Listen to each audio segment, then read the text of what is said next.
आएंगे उत्तराखंड से जुड़ी हुई खबरें। केरल के एर्नाकुलम में हुए बम धमाकों के बाद में देवभूमि उत्तराखंड में भी सुरक्षा को लेकर मुख्यमंत्री पुष्कर सिंह धामी ने बड़े निर्देश दिए हैं। मुख्यमंत्री ने पुलिस को प्रदेश के सभी बड़े शहरों और भीड़भाड़ वाली जगहों में सुरक्षा बढ़ाने के निर्देश दे दिए। विशेष तौर पर भारत नेपाल सीमा पर चौकसी को और भी ज्यादा चाक चौबंद करने के लिए कहा गया है। गौरतलब है कि आने वाले कुछ दिनों में व्यवहारी सीजन के रहने के चलते बाजारों में भीड़ बढ़ना काफी तय मानी जा रही है और इसके अलावा बाहर से आने वाले लोगों की आवाजाही और भी ज्यादा बढ़ेगी। ऐसे में बॉर्डर समेत रेलवे स्टेशन, बस स्टेशन और बाजारों की सुरक्षा बढ़ाने के निर्देश दिए गए हैं।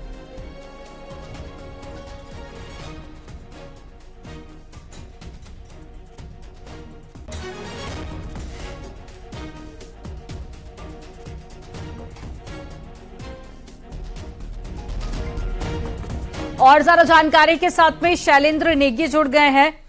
शैलेंद्र, एक तरफ हमने कल देखा कि एक बड़ा धमाका होता है जिसमें कई लोगों की मौत हो जाती है, 50 से ज्यादा लोग घायल हैं।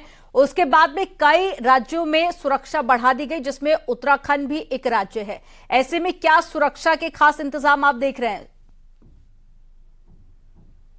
देखिए, मुख्यमंत्री पुष्कर सिंह धामी ने पूरे मामले को खुद रिव्यू किया है और मुख्यमंत्री पुष्कर सिंह धामी ने निर्देश दिए हैं राज्य के डीजीपी को कि वो 13 के 13 जिलों में सुरक्षा के पुख्ता इंतजाम करें, क्योंकि त्योहारी सीजन है। ऐसे में बाजारों में तो भीड़ बढ़ेगी ही, साथ में जो बाहर से आने वाले लोग हैं या फिर राज्य से बाहर जाने वाले लोग हैं, उन सबकी संख्या भी, यानी लोगों की कुल मिलाकर आवाजाही बढ़ने वाली है। तो ऐसे में रेलवे स्टेशनों से लेकर के बाजारों में भीड़ बढ़ेगी, तो इस सब में सुरक्षा बढ़ाने के निर्देश दिए गए हैं। साथ ही जो भीड़भाड़ वाली जगह पर हैं वहां पर अतिरिक्त पुलिस बल को तैनात करने के निर्देश दिए गए हैं। साथ ही जितने भी बड़े शहर हैं, जिसमें राजधानी देहरादून समेत हरिद्वार और उसके अलावा रुद्रपुर और हल्द्वानी, जो ये बड़े शहर है, काशीपुर का इलाका है, यहां पर ड्रिल करने के निर्देश दिए गए हैं, यानी सिक्योरिटी ड्रिल करने के निर्देश दिए गए हैं ताकि पता लग सके कि कहां पे सिक्योरिटी में कमी है। तो ऐसे में जो बॉर्डर की सुरक्षा है उसको भी बढ़ाने के निर्देश दिए गए हैं। विशेष तौर पर जो नेपाल से सटा हुआ इलाका है, पूरा का पूरा बनबसा का, पिथौरागढ़ का इलाका, क्योंकि ये पूरा का पूरा बॉर्डर बहुत ज्यादा खुला हुआ है और यहां पर कोई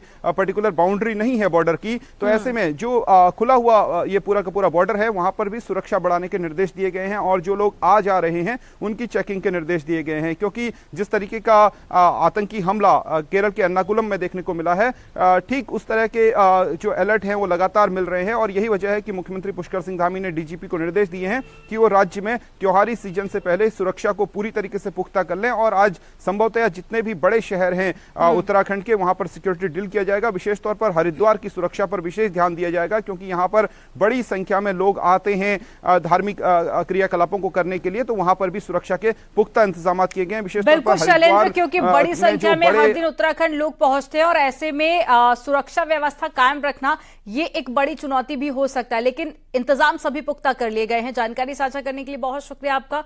और चलिए खबरों में आगे बढ़ेंगे, बात करेंगे देहरादून की। देहरादून में धामी कैबिनेट की आज मीटिंग होगी। मीटिंग दोपहर 12 बजे से शुरू होगी और मीटिंग में 24 से ज्यादा प्रस्ताव आ सकते हैं, जिसमें इन्वेस्टर समिट के मद्देनजर नीतियों में आंशिक संशोधन को लेकर भी प्रस्ताव आ सकता है।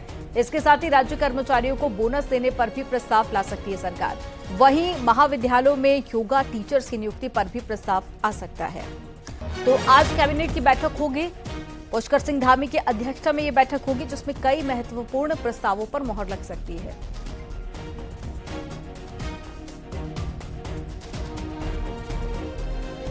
और ज्यादा जानकारी के साथ में दीपांकर भट्ट लाइव जुड़ गए हैं। दीपांकर का रुख कर लेते हैं।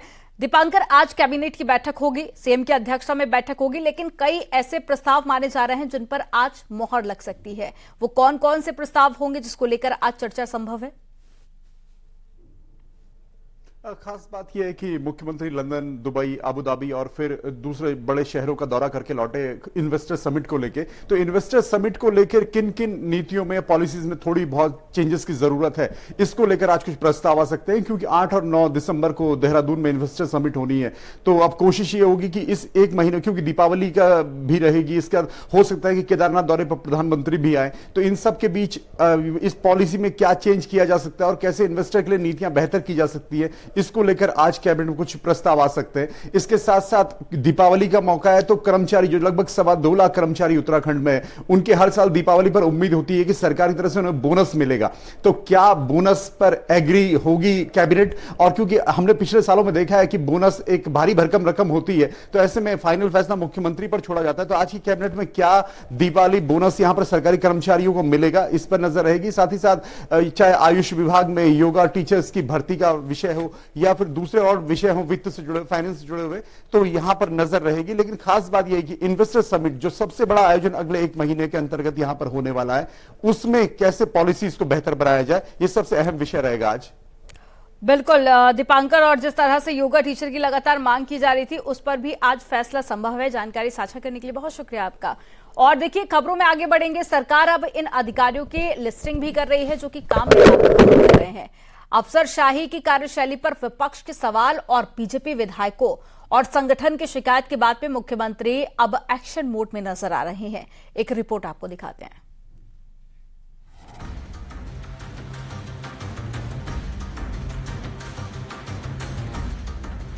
उत्तराखंड में अफसरशाही पर सिर्फ विपक्षी नहीं, सत्ताधारी भी सवाल उठा चुके हैं। ऐसे में मुख्यमंत्री ने मोर्चा संभालते हुए पिछले दिनों जहां कुमाऊं कमिश्नर की ही क्लास लगा दी थी, वहीं अब सरकार ने उन अधिकारियों की लिस्टिंग भी शुरू कर दी है जिनकी वजह से प्रदेश सरकार की फजीहत हो रही है।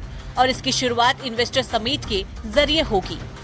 जिन अधिकारियों की ढीली कार्यशैली के चलते प्रदेश में इन्वेस्टमेंट नहीं आ सका और त्रिवेंद्र सरकार के समय हुए MOU पर जिन अधिकारियों की ढीली कार्यशैली रही, उनसे जवाब तलब किया जाएगा। सीएम धामी ने खुद माना है कि ये गंभीर मामला है और इस पर कार्रवाई की जाए।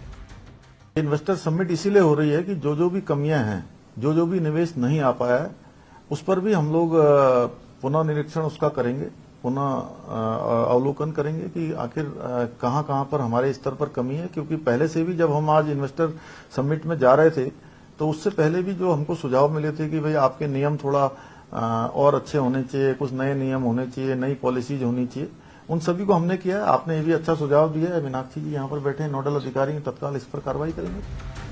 वहीं अधिकारियों की कार्यशैली को लेकर विपक्ष का कहना है कि अब सीधे जिम्मेदारी तय की जानी चाहिए, जबकि बीजेपी मानती है कि विधायकों ने अधिकारियों के काम करने के रवैये पर शिकायत की थी, जिसे संगठन ने भी मुख्यमंत्री के सामने रखा था और अब सीएम इस पर गंभीर है। देखिए, प्रदेश के अंदर ब्यूरोक्रेसी हावी है, क्योंकि मुख्यमंत्री को कहना पड़ा कि सचिवालय में तेरी फाइल और मेरी फाइल का खेल चल रहा है। अधिकारियों की जो है कार्यप्रणाली में सुधार के लिए मसूरी में बहुत बड़ी वर्कशॉप भी सरकार ने की। उसके बाद भी अगर मुख्यमंत्री को लग रहा है कि अधिकारी काम नहीं कर रहे हैं और उनको कैमरे के सामने फटकार लगानी पड़ रही है, तो फटकारने की जरूरत क्या है? आप तो प्रदेश के माई बाप हैं, सीधा ऐसे भ्रष्ट अधिकारियों को जो है बाहर का रास्ता दिखाइए, उनके खिलाफ कठोर कार्रवाई कीजिए ना। पिछले दिनों हमारे सभी विधायकों के साथ हमारी लोकसभा साथ बैठकें आई थी। ऐसा कोई विषय निकल कर आए थे जिसकी रिपोर्टिंग माननीय मुख्यमंत्री हमने की, और मैं मुख्यमंत्री का आभार व्यक्त करता हूं कि ऐसे सभी अधिकारियों को अपने कार्यों के प्रति प्रतिबद्धता के साथ वो काम करें। इसके लिए स्पष्ट निर्देश दिए। बहुत से अधिकारियों पर कार्रवाई भी हुई है। जनता दरबार में आई शिकायतों से लेकर ऑफिशियल मीटिंग में अधिकारियों की कार्यशैली से कहीं न कहीं सरकार की फजीहत हो रही है, जिसके बाद अब लापरवाह अधिकारियों पर गाज गिर सकती है। न्यूज़ 18 के लिए देहरादून से भारती सकलानी उनियाल की रिपोर्ट।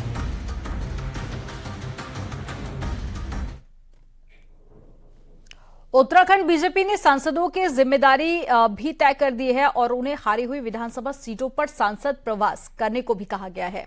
हारी विधानसभा सीटों पर बीजेपी सांसद 6 से 16 नवंबर के बीच में प्रवास और बैठक करेंगे।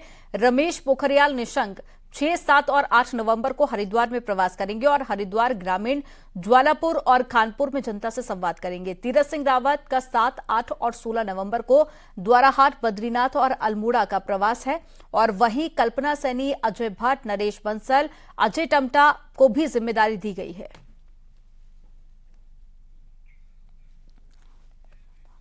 हमने अपने जो 7 सांसद से अभी कार्यक्रम मांगा है, इसमें डॉक्टर रमेश निशंक जी को जो हमने विधानसभा दी थी, हरिद्वार ग्रामीण, खानपुर, ज्वालापुर, द्वाराहाट, तो 6, 7 और 8 तारीख को इन विधानसभाओं में इनकी बैठकें होंगी। तीरथ जी से द्वाराहाट, बद्रीनाथ, अल्मोड़ा 3 विधानसभाओं का समय लिया है। ये भी 7 और 8 तारीख को ये बैठकें उनके द्वारा होंगी।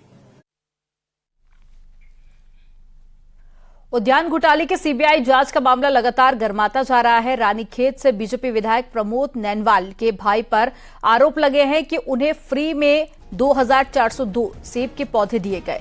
बकायदा कांग्रेस ने आरटीआई की सूचना भी शेयर की है। तो वहीं कांग्रेस ने कई सवाल उठाए। कांग्रेस का कहना है कि आखिर कैसे विधायक के भाई को फ्री में सेब के पौधे दिए गए, जबकि बागवानी मिशन में एक पौधे की कीमत 465 रुपए थी।